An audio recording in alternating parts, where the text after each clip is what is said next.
7 years. Chance of death to America, targeting our people, killing Americans, lying and blackmailing their way toward a nuclear weapon, so they thought. No longer. Not on our watch. Other presidents marked time and kicked the can down the road. President Trump made history. From the strike that took out Qasem Soleimani, to tearing up the disastrous Obama-Iran deal, to the precision campaign that obliterated Iran's nuclear sites in Operation Midnight Hammer, to the decisive military victory we just achieved in Operation Epic Fury. No other president has shown the courage and resolve of this commander-in-chief. President Trump forged this moment.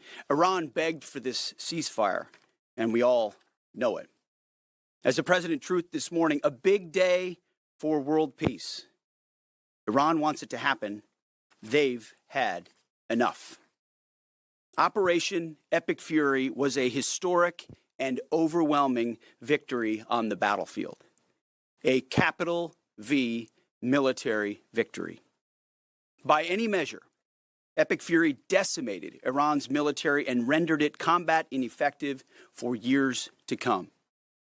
You see, in less than 40 days, one of our combatant commands, Central Command, CENTCOM, using less than 10% of America's total combat power, dismantled one of the world's largest militaries. The world's leading state sponsor of terrorism proved utterly incapable of defending itself, its people, or its territory. We untied just a fraction of our strength, and Iran suffered a devastating military defeat. Together with our Israeli partners, America's military achieved every single objective, on plan, on schedule, exactly as laid out from day one. Iran's Navy is at the bottom of the sea, whether it's the Soleimani class, their frigate class, their prized drone aircraft carriers, submarines, mine layers, sunk. Iran's Air Force has been wiped out. Iran no longer has an air defense, any sort of a comprehensive air defense system. We own their skies. Their missile program is functionally destroyed. Launchers, production facilities, and existing stockpiles depleted and decimated. And almost completely ineffective. Iran shot hundreds and hundreds of missiles and one-way attack drones at our aircraft carrier. They were obsessed with it, and they never got even close. Every single one of those shots easily shot down miles and miles away from the Abe Lincoln. They were blowing ammo into fantasy land. Contrast that with, most significantly, in last night's wave of more than 800 strikes, we finished completely destroying Iran's defense industrial base, a core pillar of our mission objective. What little they have left buried in bunkers is all they will have. They can still shoot, we know that.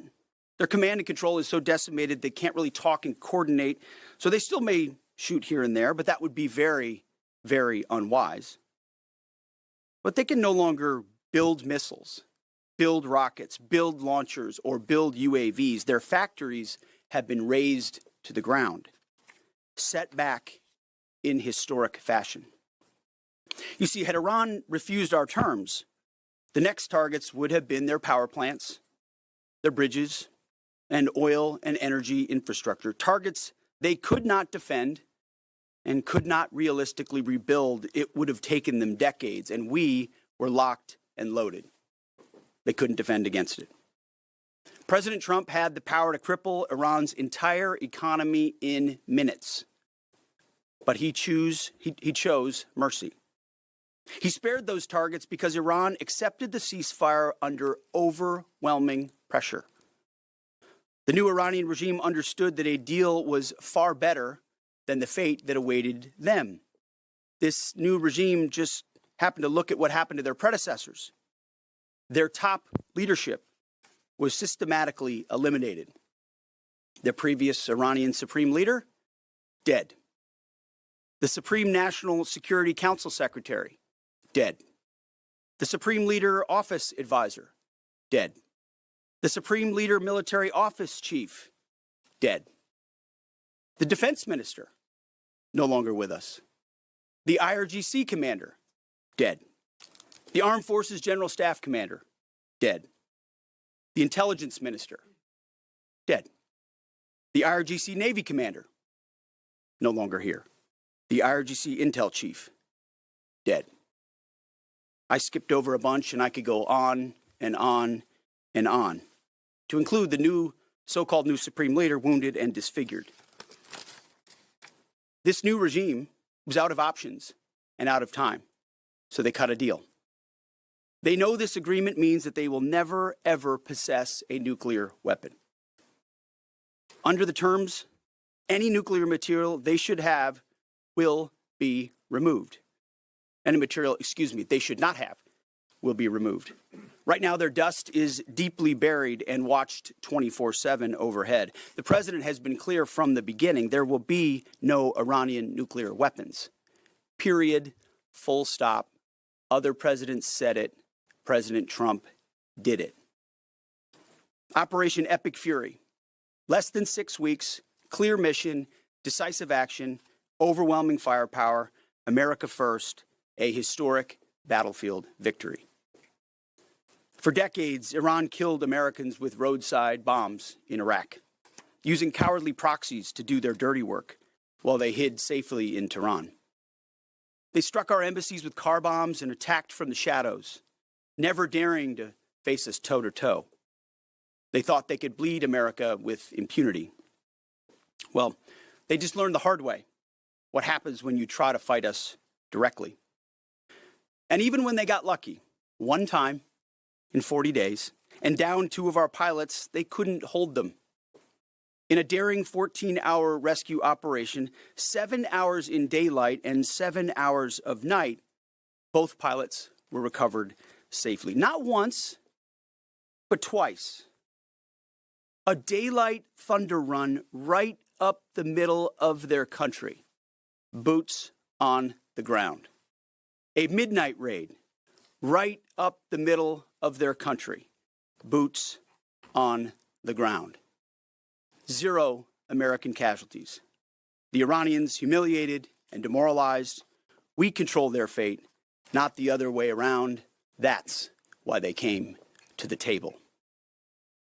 Iran's defeat is America's retribution for every American lost to Iranian terror, especially those brave troops killed by Iranian-made roadside bombs in Iraq that my generation knows so well, and for the suffering their regime has inflicted around the world.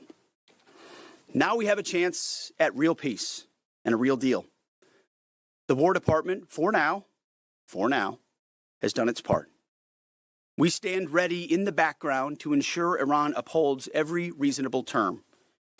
And as everyone knows, nobody makes a better deal than President Trump. To the warriors of Epic Fury, I say well done. You're the backbone of our country. Your skill, your bravery, and sheer guts and grit showed the world what America is all about. I'm proud of you. We're proud of you. President is proud of you. Job well done. But stay vigilant and stay ready. To the families of our fallen, your sacrifice was in service of a historic cause, and we will always remember your heroes, our heroes. We will continue to honor them. And to our Israeli allies, thank you for being a brave, capable, and willing ally on this battlefield. The rest of the world and the rest of our so-called allies saw what real capabilities look like. They should take some notes. Our troops, our American warriors, deserve the credit for this day. But God deserves all the glory. Tens of thousands of sorties, refuelings, and strikes carried out under the protection of divine providence. A massive effort with miraculous protection. Dude 44 Bravo spoke for all of us. God is good. The chairman will now provide an even deeper military detail on the historic success of Operation Epic Fury. Mr. Chairman. Thank you, Mr. Secretary, and good morning, ladies and gentlemen. Thanks for being here. I want to start this morning by honoring the 13 members of our American Joint Force who were killed in action thus far during this operation. Their sacrifice and that of their families is deeply important to us, and we are grateful for each of them, and will continue to mourn their loss. Their names and their bravery will never be forgotten. On February 28th, the President of the United States ordered the Joint Force to execute Operation Epic Fury with the direction to accomplish three distinct military objectives: destroy Iran's ballistic missile and drone capabilities, destroy the Iranian Navy, and destroy their defense industrial base to ensure that Iran cannot reconstitute the ability to project power outside their borders. Over the course of 38 days of major combat operation, the Joint Force achieved the military objectives as defined by the President. We welcome the ongoing ceasefire, and as the Secretary said, we hope that Iran chooses a lasting peace. But as Secretary Hegseth said, let us be clear, a ceasefire is a pause, and the Joint Force remains ready, if ordered or called upon, to resume combat operations with the same speed and precision as we've demonstrated over the last 38 days, and we hope that that is not the case. I want to congratulate and thank the leadership today at U.S. Central Command, including the Commander Admiral Brad Cooper, the Deputy Commander Lieutenant General Kevin Leahy, the Senior Enlisted Leader Fleet Master Chief Compton, and every one of the component commanders, senior enlisted leaders, and especially the staff down at U.S. Central Command, who does not get called out for any of the credit, but grinds 24/7 to help offer the options that we bring to the Secretary and the President. I also want to highlight the forces in the United States European Command under the command of Alexis Grinkowicz, who protected the western flank in support of CENTCOM. And I want to thank our partners across the intelligence community. Our ability to see and understand what an adversary is doing help us to be as decisive as we must be on the battlefield. And that includes DIA, NSA, NGA, the CIA, and the National Reconnaissance Office, and others. I want to thank the other combatant commands who have thus far contributed along the way to U.S. Central Command. This includes Transcom, Stratcom, Spacecom, SOCOM, and Cybercom, all of whom poured all in support of CENTCOM's efforts. And I want to thank, as the Secretary did, our Gulf partners who fought alongside each and every one of us every day. From the Kingdom of Saudi Arabia, the UAE, Bahrain, Qatar, Kuwait, and Jordan, all who joined us together to defend and protect our people and our assets, and who, if required, stand ready to do so again. And I want to thank my team at the Joint Staff, who work literally around the clock in order to help me offer the options that I must with the associated risks to the Secretary and to the President. They are the hardest working people that I know, and I am deeply grateful for their service. Most importantly today, I want to thank America's members of the Joint Force who've poured everything that they can into Operation Epic Fury, and their families who've worked 24 hours a day for 38 days. The Secretary and I could not be more proud of each and every one of you. And we deeply appreciate the support of the American people, who we know always have us in our thoughts and prayers, and we can feel this literally every single day. As the Secretary said, the United States has devastated the regime's ability to harm Americans and our interests for years to come. Since the beginning of major combat operations, the United States Joint Force has struck more than 13,000 targets, including in that 13,000 more than 4,000 dynamic targets that popped up on the battlefield and were immediately addressed, thanks to the exceptional command and control system and intelligence, acumen, and agility of our Joint Force. CENTCOM forces destroyed approximately 80% of Iran's air defense systems, striking more than 1,500 air defense targets, more than 450 ballistic missile storage facilities, 800 one-way attack drones storage facilities. All of these systems are gone. We've devastated Iran's command and control and logistical networks, destroying more than 2,000 command and control nodes and degrading their ability to target U.S. and friendly forces. It is, and we know this, incredibly frustrating right now to be a lower-level Iranian commander trying to fight your fight. As the Secretary said, the Iranian Navy now lies mostly at the bottom of the Arabian Gulf, and we assess that we've sunk more than 90% of their regular fleet, including all of the major surface combatants, as the Secretary said. 150 ships are at the bottom of the ocean, and half of the IRGC Navy's small attack boats. Joint fires protected from the land, sea, and air executed more than 700 strikes against naval mine targets, and we had assessed that we destroyed more than 95% of their naval mines. And perhaps most importantly, we've destroyed Iran's defense industrial base, their ability to reconstitute those capabilities for years to come. We attacked, along with our partners, approximately 90% of their weapons factories. Every factory that produced Shahed one-way attack drones was struck. Every factory that produces the guidance systems that go into those drones was struck. Their missile defense industrial base is shattered, with more than 80% of their missile facilities gone, as well as their solid rocket motor production capability. It will take years for Iran to rebuild any major surface combatants, as more than 20 naval production and fabrication facilities have been damaged or destroyed, and nearly 80% of Iran's nuclear industrial base was hit, further degrading their attempts to attain a nuclear weapon. Throughout Operation Epic Fury, our joint force struck at the heart of Iran's ability to project power and threaten the United States and the region. And in order to do this, it required the service and sacrifice of more than 50,000 American warfighters deployed across CENTCOM, EUCOM, and stateside. The joint force flew more than 10,000 missions, including 62 bomber missions, 18 of which flew round trip from the United States to deliver bombs on military targets. Each of these missions was more than 30 hours in duration, and we did that 18 times. No other military in the world can do that.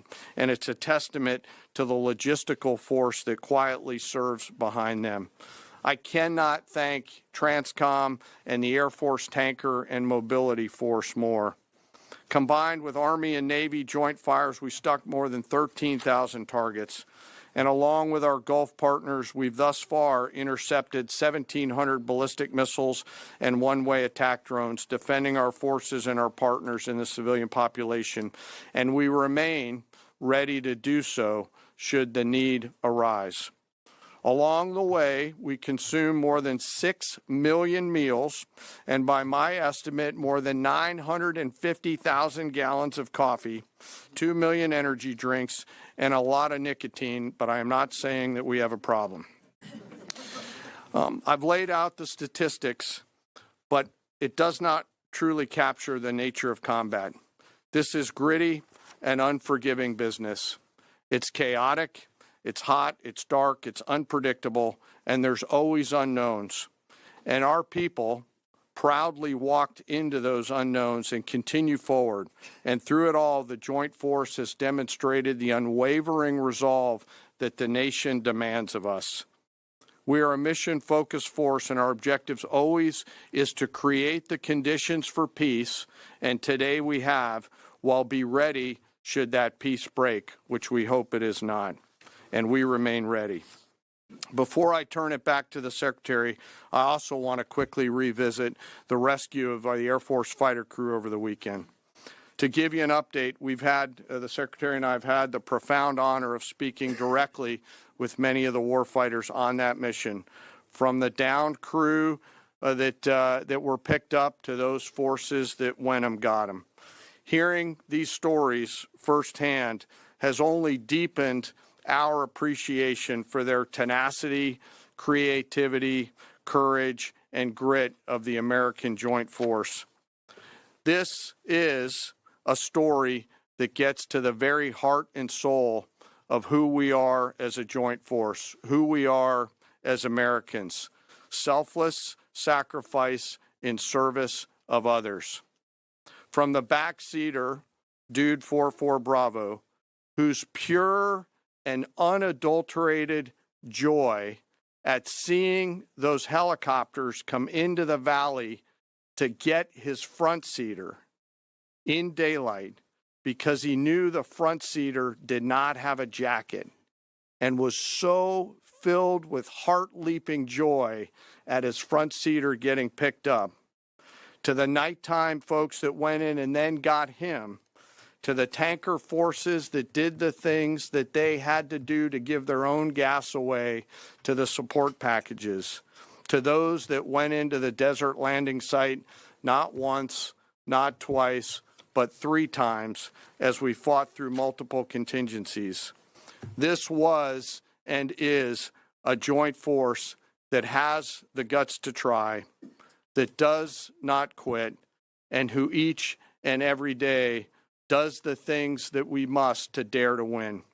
No lives were lost. We succeeded because the joint force is always at the ready.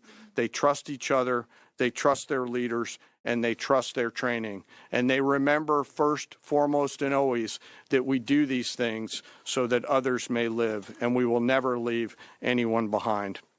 The success of Operation Fury thus far, and we hope it remains, culminates with this incredible rescue over the weekend, a direct example of the professionalism and courage of the United States military and our joint force. It's the service members on the front lines, our partners in the region, our teammates in the intelligence community, our civilian leaders in the OSW side of the house, the American workers who build the tools and weapons that we use, and the American people who back us up that help us to go do these things. I stand here humbled today, but frankly not surprised by what the Joint Force has been able to do. Their performance is fueled by a deep commitment to each other, their mission, and to our country. It is an incredible, deep honor for me to be a part of this Joint Force, and I'm humbled by the service and sacrifice each and every day that I am lucky enough to see. And finally, as I always do, I ask that we never forget our fallen and their families, especially those 13 fallen from Operation Epic Fury. May we always be worthy of their sacrifice and honor their legacy. And with that, sir, I'll turn it back over to you. Thank you, Mr. Chairman. We'll take a few questions. Alexandra Ingersoll, One America News. First of all, thank you to our troops. What role is our military playing in escorting vessels through the Strait of Hormuz at this point? And the president said on Truth Social that the U.S. will be hanging around to make sure everything goes well. Obviously, Mr. Secretary, you just mentioned, we know the scars from hanging around in Iraq for decades. But what does that entail in terms of our military presence at this juncture? Yeah, we'll be hanging around. We're not going anywhere. We're going to make sure Iran complies with this ceasefire and then ultimately comes to the table and makes a deal. So we'll stay put, stay ready, stay vigilant, as the chairman laid out. Our troops are prepared to defend, prepared to go on offense, prepared to restart at a moment's notice with whatever target package would be needed in order to ensure that Iran complies. As far as the Strait, you saw the initial agreement that was struck, which is Iran's letting ships go through. So they'll be that will be happening. They will be sailing, and ultimately, as the president, we've done an incredible job militarily inside the Strait of Hormuz. What Admiral Cooper, I failed to mention Admiral Cooper's name. He's done a phenomenal job along with everybody at AFCENT and NAVCENT and ARCENT and all the components down there, laying the groundwork for Iran. Iran doesn't have the same ability to defend it the way they did before, and so as the president has pointed out to the rest of the world, we barely get any of our energy out of the Strait. Just a tiny fraction. It's time for the rest of the world to step up and ensure that that stays open after President Trump and the War Department brought Iran to the place where they are voluntarily opening it right now, as was announced last night. Yes, Jared.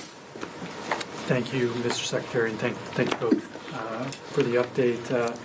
President Trump posted on Truth Social this morning that there has been a very productive regime change in Iran, and that there will be no enrichment of uranium, and the U.S. will work with Iran to dig up and remove the deeply buried nuclear dust. So I just have two questions here. So both you, Mr. Secretary, and the President have referred to a new regime in Iran. So is this not the regime that was at war with us for 47 years, and what do we think of when we're saying that this is a new regime?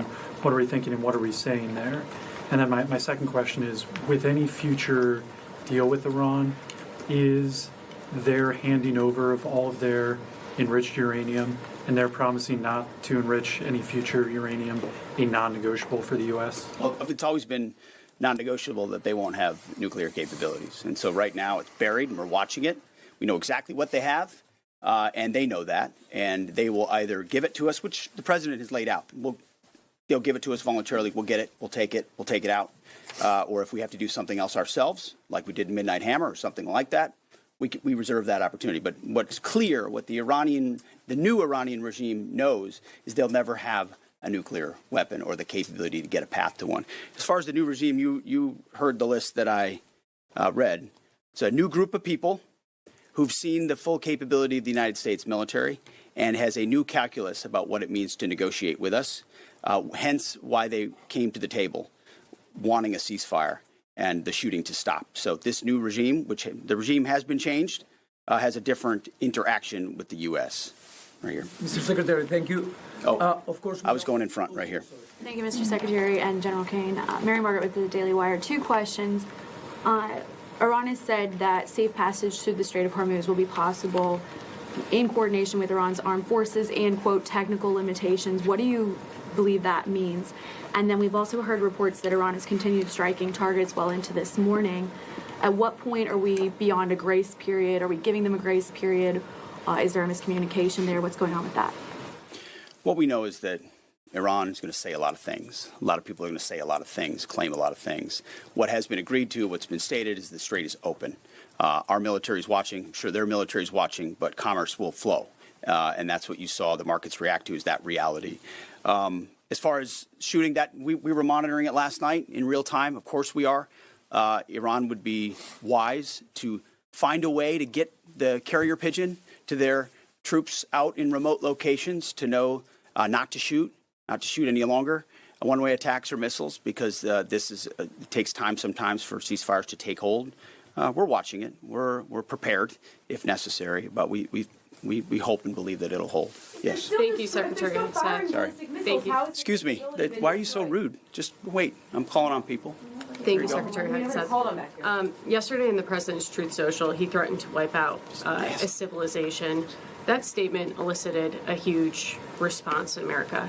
If Iran did not come to the table and make a deal yesterday by the deadline, was the President really prepared to wipe out Iran entirely? Like I said, we had a target set, locked and loaded, of infrastructure, bridges, power plants. Remember, this is a terror regime. The military regime used all of these things for dual use to fund their military, to fund their terror campaigns. We had a lot of legitimate targets. They knew exactly the scope of what we were capable of. We hit some military targets on Karg, which is a bit of a signal. They can't defend it. And so Iran ultimately understood their ability, their future, to produce, to generate power, to fuel their terrorist regime was in our hands, was in President Trump's hands. That's why they came to the table. He ultimately said, we can take it all from you. Your ability to export energy will be taken away. And the United States military has the ability to strike those things with impunity.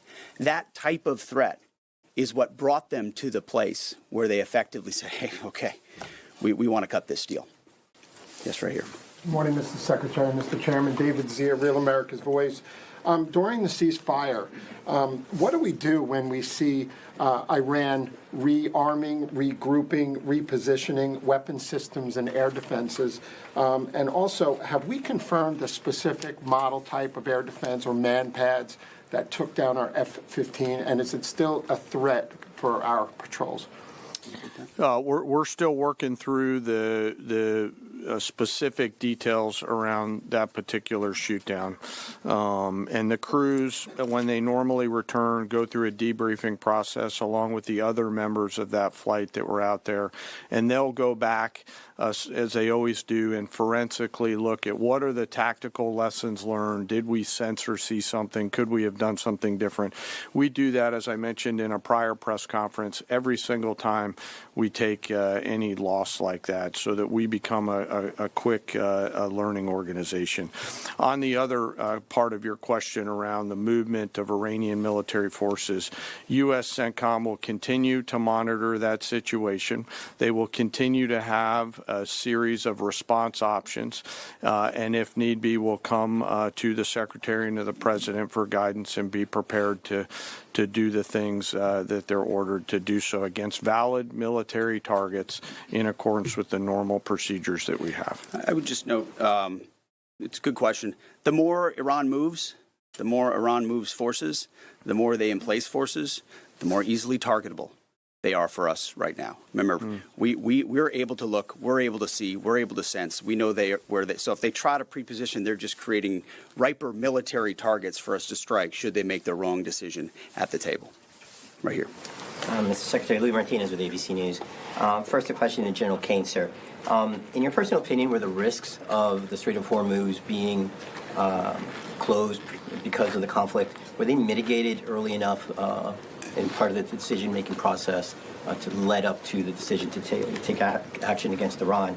And in your opinion, is Iran in control of the Strait of Hormuz? We just heard the Secretary say that Iran is letting them ships through, which would imply that potentially it's not just. The Secretary also said that the U.S. That the strait is open. You did say that, sir. But in your opinion, sir, how can the U.S. ensure safe passage? Mr. Secretary, can you say today that the United States achieved, the administration achieved the military goals that you've constantly delineated? But strategically, is that a victory because of that? And also, you said earlier that the president chose mercy. But you yourself had said 3 weeks ago that we will give no quarter to Iranian troops. How do you correlate those two? And do you think that your comments may have put American troops at risk? No. I try to be nice up here, but you did listen to what I said, right? I laid out the objectives. We believe we've accomplished them, and it's a historic military victory. And President Trump has the option as the commander-in-chief to compel an adversary to the table, which is precisely what he did. And at the end, he chose to say, you know what, I'd rather talk to you at the table than obliterate your capability to export oil and fund your terror regime. So he did make that choice. That was his choice. He was a president of peace, and he's been willing to make those really tough calls that the American people elected him to do. Nothing we've done, not a single thing we've done. This is a typical, of course, it's ABC.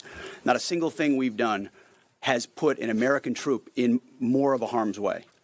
We've only set our troops up to harm Iranian military capabilities, which they've done to devastating fashion and to great success. Mr. Chairman, you had a part of that There's a question. lot in that question. I'd love to take that offline and answer it, but I'm struggling to find exactly what your question was, and that's probably me, not you.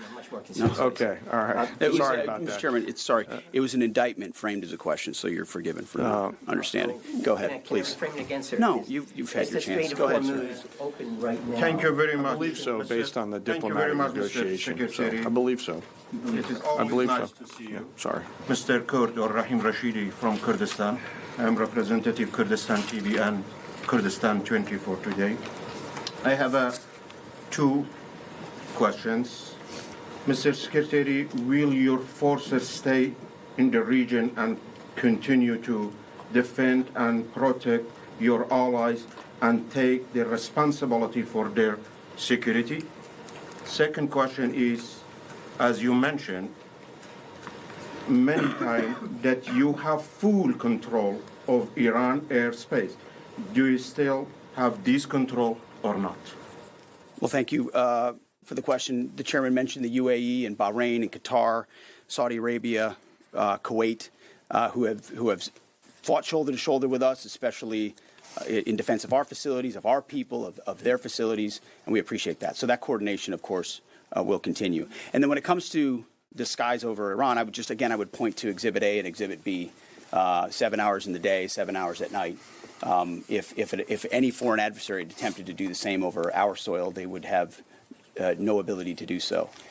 Will they have a system here or there? Maybe. Do they have a network, a system that's capable of defending their skies? No, they don't. It's, as the chairman laid out, that's been dismantled, degraded, and destroyed. So it's a slight distinction, but an important one. Yes, right here. Go ahead. General George in the middle of a war. Excuse me. You got a question? Go ahead. Yep. Yes. Yep. Yes. Two questions actually for you. So during this time, is the president are you still encouraging civilians to rise up against the regime, or are they satisfied with this new regime change, or is this two-week period to kind of see where that leads? Also, talked about the enriched uranium going in there. Would that require special forces or other military, our service members? Who would be basically going in there and trusted to going in there to get that uranium out? Mm-hmm. Again, on the uranium, we're watching it. We know what they have, and they will give it up, and we'll get it, and we'll take it. If we have to, we can do it in any means necessary. So that's something the president is going to solve for. We already have. We had Midnight Hammer with the place we put them in, and the reason it's in the situation where it is. The second one was about the people. Listen, I would love to see the Iranian people take advantage of this opportunity. They have been oppressed by the previous regime, and they'll have a new opportunity with this regime. That remains to be seen. That was not our objective in this effort, but they're brave people. Horrible things have been done to them by the previous regime. Tens of thousands targeted and killed and assassinated in a way the government never should, and we wish them the best. Absolutely.